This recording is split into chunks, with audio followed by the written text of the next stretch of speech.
नमस्कार। Online video की इस श्रृंखला में आज दूसरे प्रश्न के अंतर्गत अपने हिंदू लॉ में दूसरा प्रश्न, वैध हिंदू विवाह की आवश्यक शर्तें हैं, एसेंशियल्स ऑफ या conditions of valid Hindu marriage के एक हिंदू विवाह as per Hindu marriage act, Hindu विवाह अधिनियम के अंतर्गत कौन से विवाह को वैध माना जाएगा, वैलिड माना जाएगा और कौन से ऐसे विवाह हैं जो वैध विवाह की श्रेणी में, वैध विवाह के अंतर्गत नहीं आएंगे। बहुत सिंपल सा प्रश्न है। हिंदू विवाह अधिनियम, हिंदू मैरिज एक्ट का सेक्शन 5 धारा 5 वैध हिंदू विवाह की आवश्यक शर्तों के बारे में बताता है कि कौन से विवाह हिंदू विधि के अंतर्गत वैलिड माने जाएंगे। एंशियंट लॉ या हिंदू विवाह अधिनियम लागू होने से पहले अलग प्रकार के नियम थे, अलग प्रकार की बातें थी, लेकिन जब 1955 में हिंदू विवाह अधिनियम 1955 में लागू कर दिया गया, उसके बाद से कोई भी हिंदू व्यक्ति अगर उसकी मैरिज की वैलिडिटी की बात आती है, उसकी विवाह की वैधता को लेकर के प्रश्न लगाया जाता है, तो उसमें उन 5 चीज़ों को जो सेक्शन 5 धारा 5 में लिखी गई है, इन 5 बातों को फुलफिल करना, इन कंडीशंस को, इन शर्तों को, इन आवश्यकताओं को पूरा करना जरूरी है। एक एक करके अपने सब देखते हैं। सबसे पहली बात आती है एक विवाह, मोनोगेमी। दूसरा पॉइंट एज, आयु को लेकर के है। तीसरी बात मस्तिष्क की स्थिति, मानसिक स्थिति को लेकर के है कि मानसिक विकृतता नहीं होनी चाहिए। चौथी बात रिलेशनशिप, और पांचवी बात भी रिलेशनशिप को लेकर के है कि प्रतिषिद्ध नातेदारी, प्रोहिबिटेड रिलेशनशिप और सपिंड रिलेशनशिप, सपिंड नातेदारी के अंतर्गत ऐसा विवाह नहीं होना चाहिए। तो ये 5 बातें, एक विवाह, मोनोगेमी, आयु को लेकर के। तीसरा मानसिक स्थिति, मानसिक विकृतता या नहीं होनी चाहिए, इस बात को लेकर के। नातेदारियों के लिए 2 पॉइंट है, प्रतिषिद्ध नातेदारी और सपिंड नातेदारी। तो सबसे पहले अपने बात करते हैं एक विवाह, मोनोगेमी। हिंदू मैरिज एक्ट 1955 का सेक्शन 5 सबसे पहली बात कहता है कि जब कभी किसी भी महिला या पुरुष की शादी की बात की जा रही है, तो ऐसी परिस्थिति में वो ही विवाह वैध विवाह माना जाएगा कि जब विवाह के दोनों पक्षकार, विवाह की दोनों पार्टीज के जिस समय ऐसा विवाह किया जा रहा है, उस समय के दौरान कोई भी पति या पत्नी जीवित नहीं होना चाहिए। यानी हिंदू विवाह के 2 पक्षकार होंगे, एक महिला और एक पुरुष, तो ऐसी परिस्थिति में उस महिला के कोई भी पति नहीं होना चाहिए और उस पुरुष के कोई भी पत्नी जीवित नहीं होनी चाहिए। यानी कि जिस समय ऐसा विवाह किया जा रहा है, वो दोनों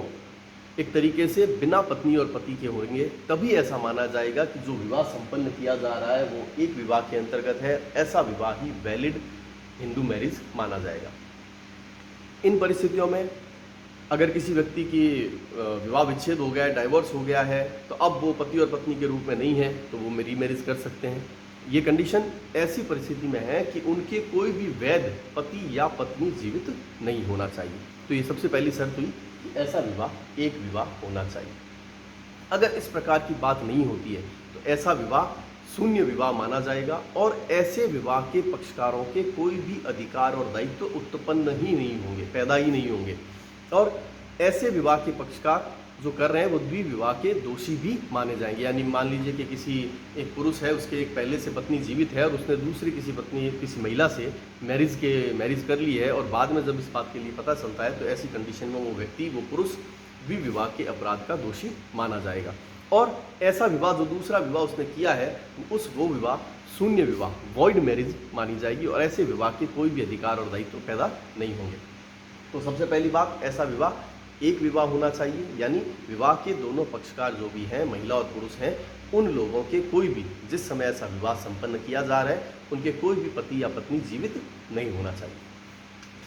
और इसके साथ साथ इसका इफेक्ट, इसका प्रभाव क्या था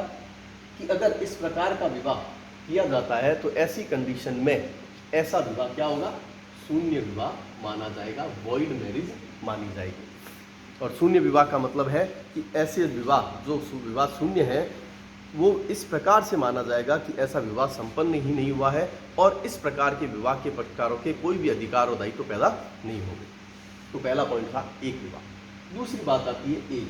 बहुत सिंपल सा कॉन्सेप्ट है कि हिंदू विवाह के अंतर्गत किसी भी महिला और पुरुष को, जो विवाह के पक्षकार हैं, उसमें पुरुष की आयु, लड़के की आयु 21 साल होनी चाहिए और लड़की की आयु 18 साल होनी चाहिए। मिनिमम आयु जो है 21 साल और 18 साल होनी चाहिए। न्यूनतम आयु की जो सीमा निर्धारित की गई है वो 21 साल और 18 साल है। इस प्रकार की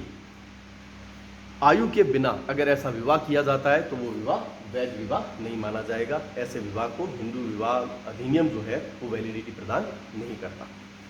तीसरी बात, अनसाउंडनेस ऑफ माइंड, मानसिक विकृतता।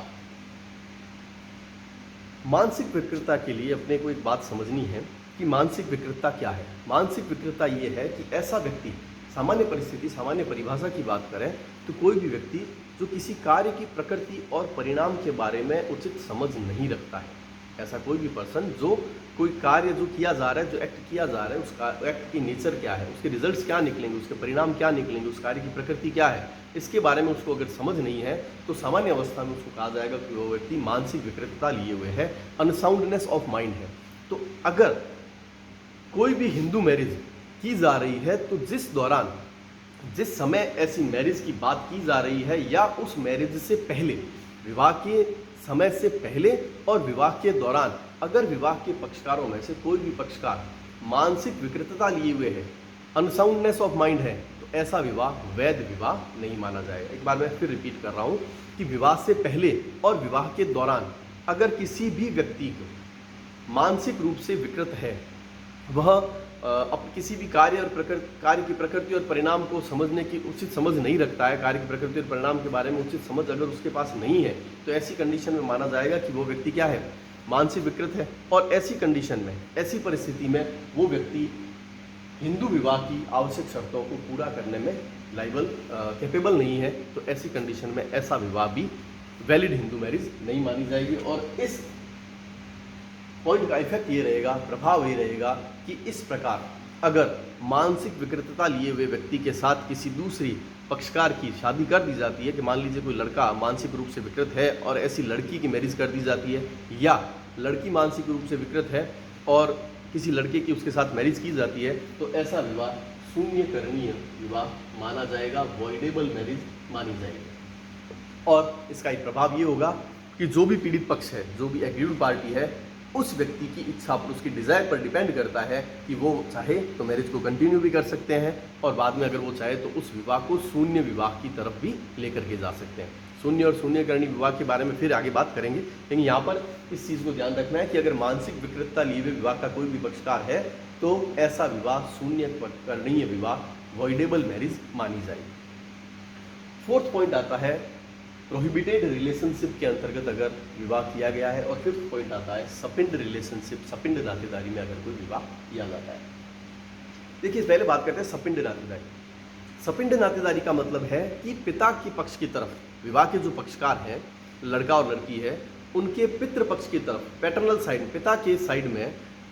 5 पीढ़ी तक, और मैटरनल साइड, माता के पक्ष की तरफ 3 पीढ़ी में, 3 डिग्रीज में अगर किसी प्रकार से वो एक दूसरे से इंटरकनेक्टेड हैं तो ऐसी रिलेशनशिप सपिंड नातेदारी मानी जाती है। यानी पिता की तरफ 5 पीढ़ी और माता की साइड में 3 पीढ़ी में अगर वो लोग आपस में एक दूसरे से इंटरकनेक्टेड हैं, एक दूसरे से जुड़े हुए हैं, तो ऐसी कंडीशन में ऐसी नातेदारी सपिंड नातेदारी मानी जाती है कि पिता की 5 पीढ़ी के अंतर्गत वो अगर लड़की किसी भी ब्रांच में या सब ब्रांचेज में आ रही है, या माता की साइड में 3 पीढ़ी में लड़का और लड़की आपस में ब्रांचेज या सब ब्रांचेज में आ रहे हैं, शाखाएं उपशाखाओं के अंतर्गत आ रहे हैं, तो ऐसी कंडीशन में ऐसा रिलेशन उनका क्या माना जाएगा, सपिंड रिलेशन माना जाएगा। और इस प्रकार के रिलेशन में जो किया गया विवाह है वो वैलिड मैरिज नहीं मानी जाएगी और ऐसा विवाह शून्य विवाह माना जाएगा। इसी तरीके से एक्ट में कुछ रिलेशनशिप को प्रोहिबिट किया गया है, निषिद्ध किया गया है कि अगर इन नातेदारियों में विवाह किया गया है तो ऐसी कंडीशन में वो प्रोहिबिटेड रिलेशनशिप के अंतर्गत विवाह माना जाएगा। उन नातेदारियों में भी अगर मैरिज विवाह कर दिया गया है तो वहाँ पर वो प्रतिषिद्ध नातेदारी के अंतर्गत किए गए विवाह के कारण से ऐसा विवाह भी वैध विवाह नहीं माना जाएगा। तो यहाँ पर सामान्य रूप से अपने बात करी 5 पॉइंट्स हैं जो किसी भी हिंदू मैरिज की वैलिडिटी को लेकर के बताते हैं कि एसेंशियल्स क्या हैं, उनकी कंडीशंस क्या हैं, वैलिड कंडीशंस क्या हैं कि कब किसी हिंदू विवाह को वैध विवाह माना जाएगा। 1955 का हिंदू मैरिज एक्ट, हिंदू विवाह अधिनियम 1955, जिसकी धारा 5 सेक्शन 5 हिंदू विवाह की आवश्यक शर्तों के बारे में उल्लेख करता है कि कब कोई विवाह, हिंदू विवाह वैध माना जाएगा और कब ऐसा विवाह वैध नहीं होगा। तो बहुत सामान्य रूप से अगर बात करें तो 5 शर्तें हैं, 5 बातें हैं जिनको पूरा किया जाना जरूरी है, 5 कंडीशंस हैं जिनको फुलफिल करना जरूरी है। अगर इन 5 बातों में से कोई बात नहीं है तो ऐसी कंडीशन में वो विवाह वैध विवाह नहीं माना जाएगा। दूसरी बात आती है कि ऐसा विवाह अगर होता है तो इनके इफेक्ट्स क्या होंगे, उनके बारे में भी चर्चा करेंगे। यहाँ पर 2 पॉइंट्स निकल करके आएंगे, वॉइड मैरिज और वॉइडेबल मैरिज, शून्य विवाह और शून्यकरणीय विवाह। तो वापस मैं एक बार इनको इन शॉर्ट रिपीट करके फिर इनके इफेक्ट्स के बारे में, इनके प्रभाव के बारे में बात करते हैं। सबसे पहली बात, एक विवाह, कि जब कभी भी कोई विवाह संपन्न किया जा रहा है, किसी भी विवाह की वैलिडिटी की बात की जा रही है, तो ऐसी कंडीशन में जो विवाह के 2 पक्षकार, 2 पार्टी होंगे, एक लड़का और एक लड़की, वो दोनों एक तरीके से उस समय में उन दोनों के ही, कोई भी लड़का है तो उसके कोई पत्नी और लड़की अगर है तो उसके कोई पति जीवित नहीं होना चाहिए, उनके कोई पति या पत्नी नहीं होने चाहिए। अगर इस प्रकार की कंडीशन नहीं है तो यहाँ पर ऐसी परिस्थिति में वो विवाह वैध विवाह नहीं माना जाएगा। लड़के और लड़की में से किसी के भी पति या पत्नी जीवित है तो ऐसा विवाह शून्य विवाह माना जाएगा। अगर पहला विवाह वैध विवाह है, इससे पूर्व दोनों में से किसी भी पक्षकार के विवाह हो चुका है, संपन्न हो चुका है, लड़के और लड़की में से किसी के भी पति या पत्नी जीवित है और वो विवाह वैध विवाह है, तो अभी जो विवाह संपन्न किया जा रहा है वो किसी भी परिस्थिति में वैध विवाह नहीं माना जाएगा। और ऐसा विवाह अगर संपन्न कर दिया जाता है तो ऐसा विवाह शून्य विवाह माना जाएगा, वॉइड मैरिज मानी जाएगी। और वॉइड मैरिज की जहाँ कहीं भी बात आ गई, वॉइड किसी भी शब्द के आगे लगाए तो इसका मतलब वो कार्य इस प्रकार से माना जाता है कि वो कार्य संपन्न हुआ ही नहीं है और उस कार्य के पक्षकारों के कोई भी राइट्स और ऑब्लिगेशंस, कोई भी अधिकार और दायित्व उत्पन्न ही नहीं हुए, इस प्रकार से समझा जाएगा। तो अगर किसी भी विवाह में उसके पक्षकारों के कोई भी दूसरा पति या पत्नी जीवित है तो वह द्विविवाह की श्रेणी में आ गया, एक विवाह की श्रेणी में नहीं रहा, तो ऐसी कंडीशन में ऐसा विवाह शून्य विवाह होगा, उस विवाह के कोई भी अधिकार और दायित्व पैदा नहीं होंगे और ऐसा विवाह वैध विवाह भी नहीं माना जाएगा। ये तो सबसे पहली बात, एक विवाह होना चाहिए। दूसरी बात, एज, लड़का 21 साल का होना चाहिए और लड़की 18 साल की होनी चाहिए। हिंदू विवाह अधिनियम की दूसरी जो शर्त है सेक्शन 5 में वैध विवाह को लेकर के, वो कहती है कि लड़का 21 साल का और लड़की 18 साल की, मिनिमम जो उनकी आयु है, न्यूनतम जो आयु जो निर्धारित की गई है वो 21 साल और 18 साल है। अगर इससे कम के लड़का और लड़की का विवाह किया जाता है तो ऐसी कंडीशन में मैरिज की वैलिडिटी पर कोई इफेक्ट हालांकि नहीं पड़ेगा, विवाह की वैधता पर कोई फर्क नहीं पड़ेगा। विवाह संपन्न करवाए उनके माता पिता और जो पंडित वगैरह है उनके खिलाफ कानूनी कार्रवाई के प्रावधान है, लेकिन इस शर्त को अगर पूरा नहीं किया गया है तो वो विवाह वैध विवाह तो नहीं है, लेकिन मैरिज की वैलिडिटी आगे चल करके उसकी वैधता कि ऐसा विवाह शून्य होगा या शून्यकरणीय होगा, इस प्रकार की उस पर कोई इफेक्ट नहीं पड़ेगा। उस विवाह को संपन्न करवाने वाले जो लोग हैं, क्योंकि वो माइनर है, लड़का और लड़की जो माइनर है, अगर ऐसी कंडीशन में, तो ऐसा विवाह की सहमति देने वाले, कंसेंट देने वाले जो लोग हैं वो लोग क्या है, उस कार्य के लिए दोषी है और उनके खिलाफ उचित कार्रवाई किए जाने के प्रावधान है। तीसरी बात आती है मानसिक विकृतता, अनसाउंडनेस ऑफ माइंड, यानी जिस समय विवाह संपन्न किया जा रहा है और जिस मैरिज की वैलिडिटी की बात की जा रही है, उस विवाह के जो दोनों पक्षकार हैं, लड़का और लड़की, वो मानसिक रूप से स्वस्थ होने चाहिए, स्वस्थ चित्त मस्तिष्क के होने चाहिए, साउंडनेस ऑफ माइंड होनी चाहिए, अनसाउंडनेस ऑफ माइंड नहीं होनी चाहिए, यानी कि वो वैध सहमति दिए जाने में कैपेबल हों। सबसे पहली बात, सबसे इंपॉर्टेंट बात, कि वो किसी कार्य को किए जाने की सहमति देने में सक्षम हो या उस कार्य की प्रकृति और परिणाम के बारे में समझ रखते हो और समझ रखने के बाद में ऐसी सहमति वो दे सकते हैं। इस प्रकार की उनकी अगर मानसिक स्थिति है तब ही माना जाएगा कि वो साउंडनेस है, स्वस्थ चित्त मस्तिष्क के हैं, कि जो कार्य संपन्न किया जा रहा है वो कार्य किस प्रकृति का है, उसके परिणाम क्या निकलेंगे, और वो उचित सहमति देने में अगर सक्षम है तो ऐसी कंडीशन में माना जाएगा कि ऐसे दोनों पक्षकार क्या है, मानसिक रूप से स्वस्थ हैं, स्वस्थ चित्त मस्तिष्क के हैं, और ऐसा विवाह वैध विवाह माना जाएगा। लेकिन अगर दोनों ही पक्षकारों में से कोई भी एक पक्षकार ऐसी वैध सहमति या इस प्रकार के कार्य की प्रकृति और परिणाम की समझ रखने वाले नहीं है, चाहे वो विवाह के दौरान या विवाह से पूर्व इस प्रकार की कंडीशन कई बार हुई है, ऐसी परिस्थितियां कई बार पैदा हुई है कि वो व्यक्ति कई बार इस प्रकार की भ्रम में पड़ गया है कि वो कई बार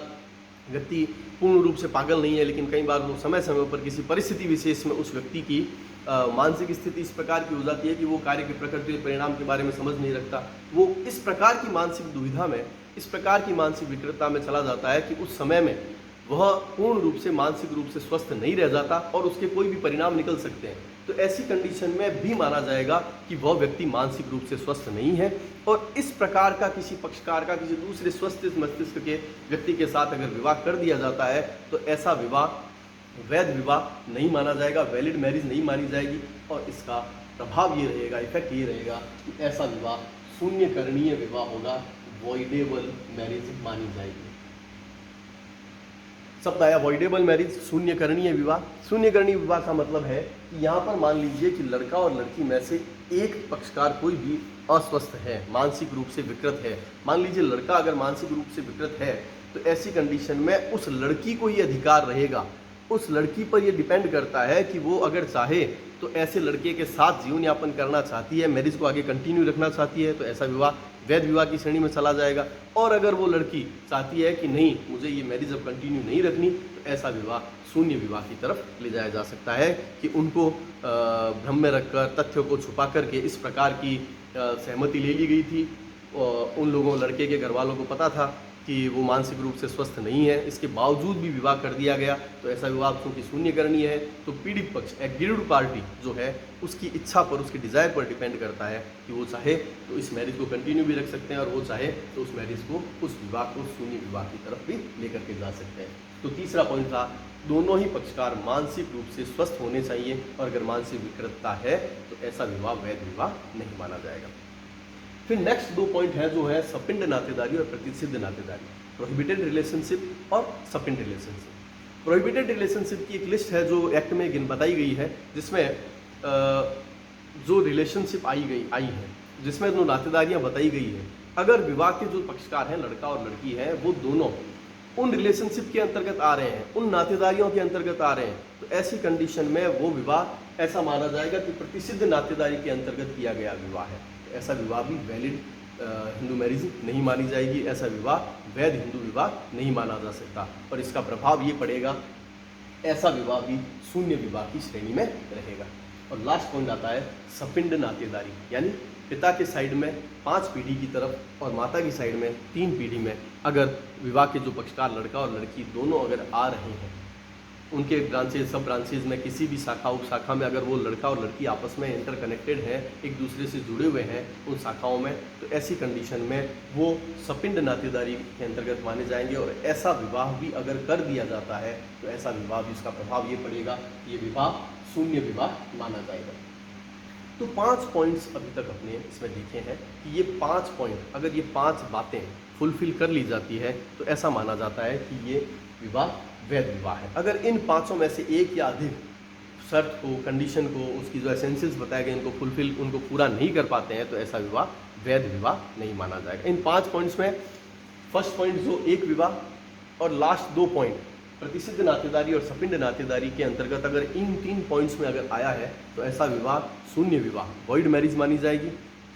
और मानसिक विकृतता वाला अगर पॉइंट आया है कि विवाह के पक्षकारों में से कोई भी पक्षकार मानसिक रूप से स्वस्थ नहीं है, तो ऐसी कंडीशन में ऐसा विवाह शून्यकरणीय विवाह माना जाएगा। तो ये सिंपल सा एक प्रश्न है कि कौन सी मैरिज जो है हिंदू विधि के अंतर्गत वैलिड मानी जाएगी और कौन सी जो विवाह है वो वैध नहीं होंगे। तो वैध हिंदू विवाह की जो आवश्यक शर्तें हैं सेक्शन 5 हिंदू मैरिज एक्ट में, उसमें ये 5 जो बातें हैं इनको फुलफिल अगर कर दिया जाता है तो ऐसा विवाह वैध विवाह माना जाएगा, अदरवाइज वो विवाह वैध विवाह नहीं होगा। नेक्स्ट क्लास में अपने और आगे प्रश्नों को देखेंगे। इस प्रश्न को बहुत शॉर्ट में आपके लिए परीक्षा के लिहाज से करने का प्रयास किया गया है। लगभग 20 मिनट का ये जो वीडियो है, जो 20-25 मिनट के जो वीडियोस बनाएंगे परीक्षा के दौरान, आप लोग इनको समझने में आपको आसानी रहेगी। इन वीडियोस को हेल्प मिल रही है आपको तो इनको अधिक से अधिक देखें, आगे के लोगों को बताएं। महाविद्यालय के द्वारा इनको टाइम टू टाइम आपके अपने महाविद्यालय का जो YouTube चैनल है उस पर अपलोड कर दिया जाएगा। आप लोग अपनी परीक्षा की तैयारियों का विशेष रूप से ध्यान रखें। Okay, thank you.